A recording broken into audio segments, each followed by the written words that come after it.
বাংলাদেশের জনগণের প্রতি সর্বশেষ অনুরোধ, এটি সকল বাংলাদেশের জনগণের প্রতি, এই জুলাই এই বাংলাদেশের স্বাধীনতার সার্বভৌমত্ব আমরা কোনো একক রাজনৈতিক দলের কাছে ছেড়ে দেই নাই। যেই পাথর দিয়ে মারছে আজকে বিএনপি, তা যদি জামাত করে আর এনসিপির বিপক্ষে করে, এনসিপিও করে, জামাত এনসিপির একটু বলে যাই, আপনারা হয়তো একটা সুযোগ পাইছেন, কালকে বিএনপির বিরুদ্ধে পলিটিক্স করতেছেন, এটা আপনি করবেন, ওটা আপনাদের কাজ।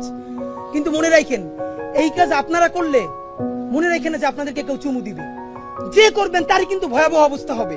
সুতরাং বাংলাদেশের জনতার প্রতি বিনীত অনুরোধ, এই জুলাইয়ে আপনারা একটা তুমুল আন্দোলনে নামেন, যেই আন্দোলনের প্রধান উদ্দেশ্য হবে জুলাইয়ের ঘোষণাপত্র। জুলাইয়ের ঘোষণাপত্র সংবিধানের তফসিলে দিলে হবে না, এটা সংবিধানের প্রস্তাবনায় রাখতে হবে। এইটা প্রস্তাবনায় রাখলেই কেবল নতুন বাংলাদেশের সূচনা যে হয়েছে এইটা আনুষ্ঠানিকভাবে শুরু হবে। নাম্বার 2, নতুন রাষ্ট্র বিনির্মাণ কিসের আলোকে হবে?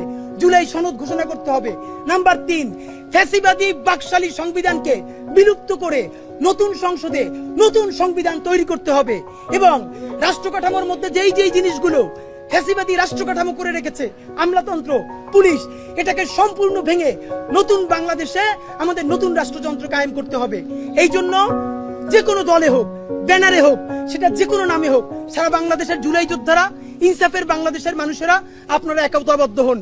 এই জুলাইকে, এই দেশের স্বাধীনতা সার্বভৌমত্বকে কোন একক দলের কাছে, না বিএনপি, না জামাত, না এনসিপি, আমরা কারো কাছে বরকা দেই নাই।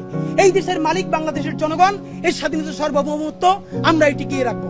বাংলাদেশ জিন্দাবাদ, ইনকিলাব জিন্দাবাদ।